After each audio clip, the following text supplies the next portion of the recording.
Hey there, welcome to Bandit's Keep. I'm Daniel, and this is the video that every YouTuber, blogger, well, I guess bloggers don't make videos, but everyone who talks about D&D is required to make at some point in their career. So here we go, right?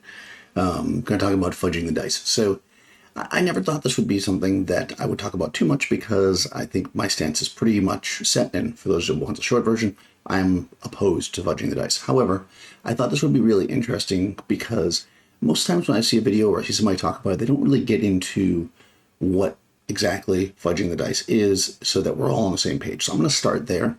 Then I'm going to talk a little bit about kind of the arguments to fudge the dice and what kind of my solution to that is. I don't believe in this hard edge like, no. I think there's reasons why somebody might want to fudge the dice, but I also think there's solutions besides fudging and the reasons why I don't like that. And I have some other kind of ideas that I have for tables that maybe want to implement something to allow this kind of activity. So let's talk about this for a second. So what exactly is, I have my notes over here, so if I just go like this every once in a while, what exactly is fudging? So in my definition, this is going to be my definition, so if you think it's something different, go ahead and put it in the comments below. It is when the generally dungeon master or referee, and I'm going to use the word referee because I think that's important here. The referee decides that the event that is about to happen, or the rules state that the event that is about to happen is of a random nature, and dice are rolled that the players cannot see, and the result of the dice is observed by the referee, and they decide at that point that that is not something they want to happen. So they, some examples of this might be they roll an attack by a monster and it gets a critical hit, and they know that might be really bad for the party. It might kill the player. Although I also, player character, I also wondered like how you know that. Do DMs out there track their players' hit points? Because I see that as something, a very common reason why people say it, but I never know how many hit points the player characters have. So I would not be able to necessarily do that. But let's say that's the case. You know that this critical hit might kill them, or you roll damage and it's particularly high, and you know that will kill them. So you change that because you want it to be more epic. You don't think that's really exciting. Or on the other end, they do something. They bust into a space and they cast whole person spell, let's say on the big bad, which would essentially take them out, and you roll a saving throw for them and they fail, and that ruins the encounter for the players because they don't get to fight the big bad. They beat them too easily. I gotta say, I've never seen players that care that they beat them too easily, but okay. So that'd be a reason. Another thing I hear commonly stated is that they roll, let's say, a random monster, and they get like a dragon, and it's like, oh my god, a dragon, whatever. Or there's these kind of things. So basically, they're looking at the result that they got, and they're like, no, that's not going to happen, and then they just pick a different result or change the number without the players noting. That's kind of the important part. And people even say this. They say, make sure your players don't know you're doing it. Is it cheating? Well, if you look at the role of the dungeon master or the game master as that of a referee, which is how they used to originally call it, you would be able to think about this in the way that I do, which is that the DM or GM or referee needs to be impartial. If you make the decision to save or kill, change, or whatever a PC based on what you think should happen, you are not being impartial. So I think that as a referee, you are not doing your job properly. I'm not saying you're bad. Everybody does things their own way, but to me, the actual role of the referee, right, is to make to judge the rule in an impartial way. And to me, you're not being impartial if you're changing the numbers. Now, that being said, I'm only going to touch on this a tiny bit. I've seen some people even make the argument that they're okay with their players doing it if, like, they're having a bad night and they can't hit anything, so then they just roll and they're like, oh, natural 20. And then they kill the monster because that makes them feel better. I mean, I know for me that if I ever did that as a player, which I never would, I would feel terrible about it after. Like, you won D&D by cheating? I mean, that just seems like a very strange thing. So I'm curious what people think about that. I think that's a little bit strange, but we're going to talk a little bit about that. So here's the reason why. I'm going to give the base reason why I don't think that fudging is the way to go.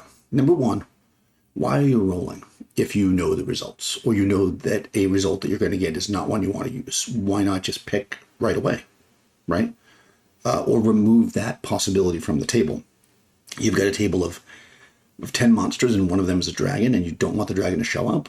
then you roll a d8 instead. Let's say if number 10 is a dragon, you know, obviously you also eliminate number 9, but, you know, if you still want randomness there, right, you don't want to pick one. You know that a 8 points of damage might kill a player character if they get hit by this monster. Well, then roll a d4 for the damage, right? You're essentially accomplishing the same thing, or just pick the damage, right? Because why roll and then change it after the fact? What's the point of rolling if you're not going to take the random result? And I'm actually going to, let's refer to a couple, because you always have to refer to something before I get too deep into this. Let's refer to two things. I'm going to start actually with the more modern thing. This is from the 5th edition Player's Handbook. So let's see if I can do this correct here. Boop. Yeah, there we go. This is under ability checks. Okay. So, you know, the DM calls for an ability check when the character or monster attempts an action other than an attack that has a chance of failure. When the outcome is uncertain, the dice determine the results. When the outcome is uncertain, the dice determine the results. So that means that if you are changing that dice roll, it was never really uncertain, which means that you really should not have rolled at all. If there's no chance of failure, you shouldn't roll because, and this is now we're talking 5th edition, that's what it says there. So what about Osr Games? Let's go back to my favorite, which is Be Expert. I'm going to look at the expert book, not the basic book. But I rolled it. A common mistake most DM make is to rely too much on random die rolls. Too much, right? You're relying on it. If you know that you don't want a dragon to encounter the party, you'd rather be peaceful beasts of the nature of nature. You want deer and stuff to be. Or maybe some kobolds. Just decide that. You don't have to roll randomly. An entire evening can be spoiled if an unplanned wilderness encounter on the way to the dungeon goes badly for the party. The DM must use good judgment in addition to random rolls. Now note that it says the DM must use good judgment in addition to random rolls. So you could take part of this and kind of read it to make it look like fudging is okay. Because this encounter should be scaled to the strength of the party and should be in harmony with the theme of the adventure. But that is in addition to using random tables. You don't use the random tables if you don't need to. You scale the thing to meet the party's needs. And then if something is, going back to the 5th edition, if something is uncertain as a chance of failure, then you roll. Also take note of this. I think this is an interesting thing. Because I think a lot of OSR people, I'm going to jump back to 5th edition, OSR people think that they invented this thing. Maybe they did, who knows, this thing. But if we go over here, also in ability checks, this is, again, 5th edition Dungeons & Dragons, it says here, the ability check is a success, the creature overcomes the challenge at hand. Otherwise, it's a failure, which means the character or monster makes no progress towards the objective or makes progress combined with a setback determined by the DM. So this is the case where it's like, people are like, well, no, you got to fudge it because like if they fail this, they can't move forward. No, it says right here in 5th edition, they can still move forward. You have to determine that you don't have to change the number. They can move forward with a setback. So forward with setback. That's actually a whole other video. So, all right. So where are we at here? My baseline here is don't roll the dice, right? If you think it could be a problem, right? Why are we even rolling the dice? But let's just talk for a second. Let's say we did roll the dice, some alternatives to it. Okay, so this is going to blow people's minds, I'm sure. It's Seth Skorkowski, who is an amazing web. I mean, I'm sure if you're watching this, you know his website. He has one about fudging, and he talks about his kind of argument to fudge is he does an example and he rolls like a double crit, and it's going to kill the player character, and then he basically changes it and then shows like the fight goes on, and it's pretty epic, and then the player character dies anyways, and it's like, see, isn't that better? Okay, let's just say you think that is better. Why not roll the double crit and go, oh man, double crit, sorry man. But you know, this would have been an awesome fight. Let's just play a few rounds out and see how it might have went. You can still have that moment, the character's still going to die, and you can play it and you didn't lie to your player, right? They're going to die anyways. If you know they're not going to be, they're super low on hit points, one hit's going to kill them, let them play a couple extra rounds, just let them do it. You know, you'd say even if you kill this monster, your character will still die and you can narrate it out however you want. But let's just ignore this for a second. Let's put it to the side. Like you're fighting with adrenaline now, and let's play a couple rounds. Why not do it that way, right? Now you're not lying to the player. Okay, so taking out a bad guy with one shot, honestly, I would never cheat on a save there. So I'm sorry for DMs that do that. If you create an epic set piece, final boss battle, and your players figure out a way to kill that monster in one hit, let them have it.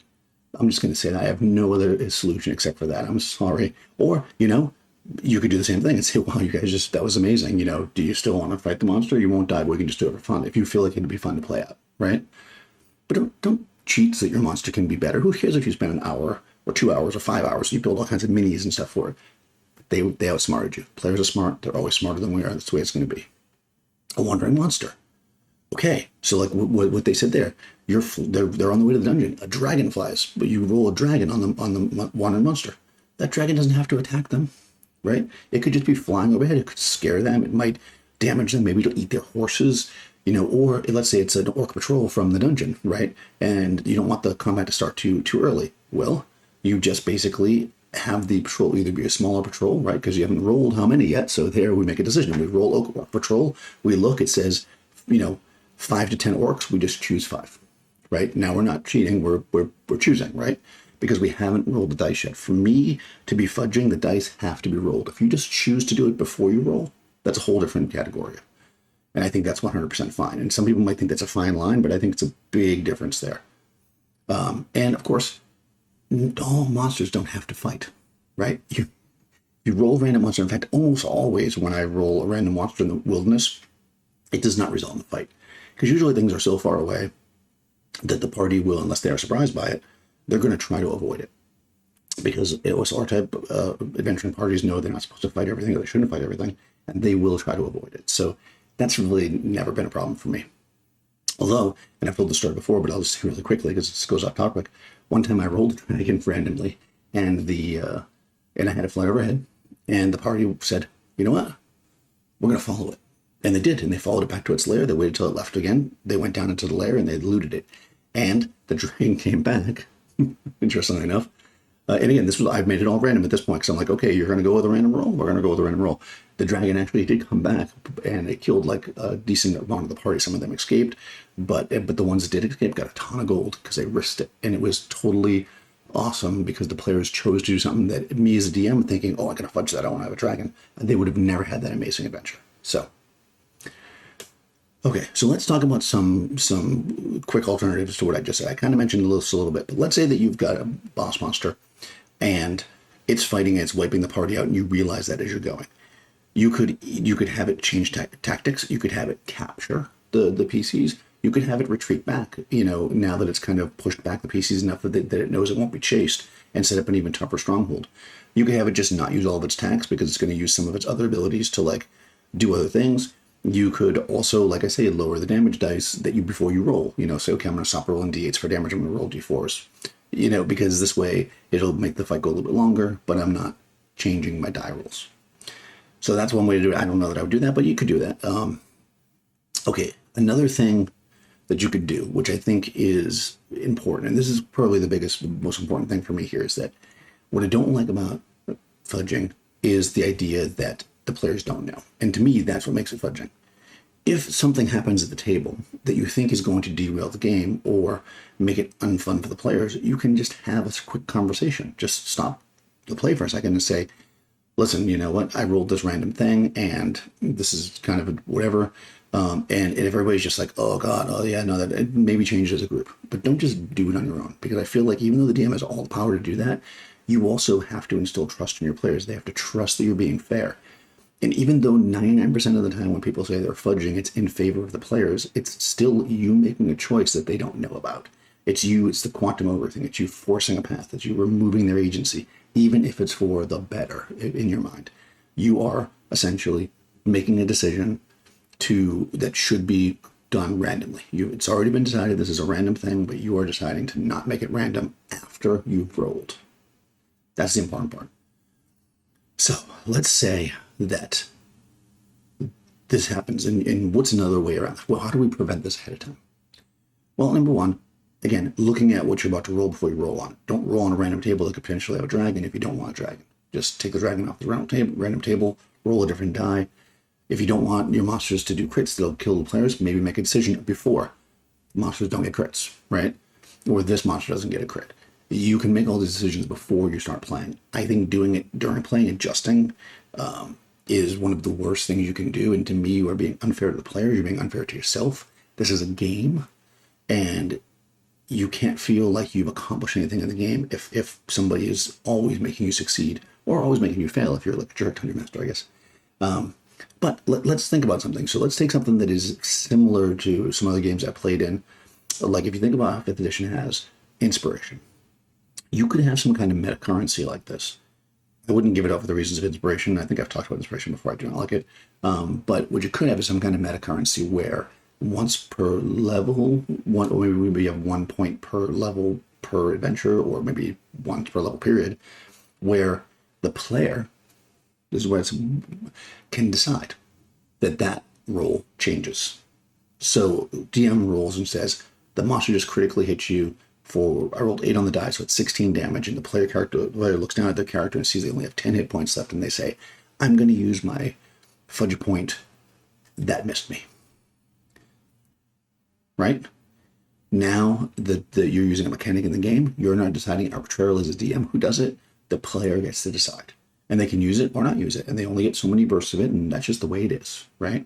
And I suppose the DM could do the same thing, be like, you missed my monster, but I don't think I would ever do that. I think this is more player-facing to me, and this is just something that I think you could instill in your games to allow rerolls from the player's point of view. Like if they miss, you could either say, okay, it automatically hits. They could, if they use their pointer, you could say you get another attack, like kind of like, not really how inspiration works, but kind of the idea of you just roll again. And same thing from the DM's point of view. It could be, well, okay, they roll for that much damage, and the player could say, okay, no, re-roll that if you want to be more mild, or you could just literally be like, they can decide how the dice roll goes. They can make it pass or fail. I feel like I'd probably do it that way, because if the monster is really powerful and then they roll another crit, then you're kind of back in that same situation, right, where you didn't want to be. So I think just having it miss is probably the better way to do it. But what do you guys think? Would you use a mechanic like that? Do you think that's interesting? How would you give them out? Would you do it based on like so many per level or so many per adventure? Would you get one every time you level up, and when you use it, it's gone? I mean, I suppose you could hoard them if you don't need them. Call them some kind of luck point or something. What would you do there? Or do you have another solution? What do you do? Or do you just fudge and you think it's totally fine to fudge and you don't care and your players are fine with it? I mean, is that the case? And if you think your players are fine with it, do they know? Because I can tell you right now that if I knew that a DM was fudging on me, I would not be happy. I would rather let the randomness of the dice, cause my character harm. Or what I'd rather do is have the DM not make me roll all the time. That's one of the problems, I think, is that we roll the dice too much. If we look back at this 5th edition thing here, see, we're getting our 5th edition advice here. When an outcome is uncertain, the dice determine it. You only roll when it's uncertain. If you know that it should go a certain way, or you want it to go a certain way, just narrate it. You don't need to roll. But once you roll, now the decision has been made. Oh, I should mention this too, because I'm sure somebody's going to say it, but I'll mention it anyways, is that one solution that a lot of people do is they just roll out in front of the players.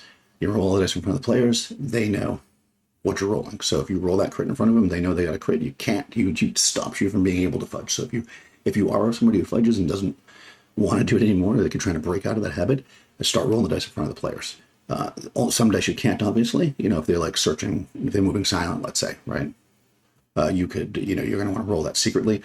Or I got a pretty decent, I've not tried this yet, but Jason over at Nerds RPG Variety Cast podcast was saying a few podcasts back that when a player says they're going to move silent or something, he doesn't roll or anything at that moment. He doesn't roll until it matters. So if they say they're going to move silently past these, past this doorway, and what would happen if they fail is that these guards will alert the guards in the other room or whatever. What he'll do is he'll wait till the player gets to the other room, and then he'll say, roll your move silent. And if they pass, then when they get into the other room, those guards aren't alerted, right? But if they fail, then they are alerted and ready, and the party is surprised, or that kind of thing. I'm kind of paraphrasing here. So I think that's pretty interesting. It puts it all on the player. They can't fudge, obviously, because players shouldn't fudge. In my opinion, you're not going to ever convince me that's okay. And you also don't have to worry about them thinking that you're going to, or thinking that you cheated if you have players that think you might do that. So is fudging cheating? I think it is. Should we cheat in D&D? I mean, I'm going to say no. Do you think I'm wrong or right? Let me know below in the comments. So thanks for watching, guys. I appreciate it. Let me know if there's other things you want me to talk about. I guess I'll hit the main topics eventually, like alignment and stuff, because I feel like that's the kind of stuff you have to hear. I already have started working on another video, though, where I'm talking about the idea of how we progress as GMs from where we start. I'm reading that book, The Hero's Journey, which is much different than, after watching many videos about it, it's much different. The book itself is much different than I thought. And I'm kind of thinking about the idea of the journey we all take in RPGs, like where we start and where we end. So that'll be next week, hopefully, if I get it done. Otherwise, subscribe if you haven't already, ring the bell so you get notifications, and I'll see you next time.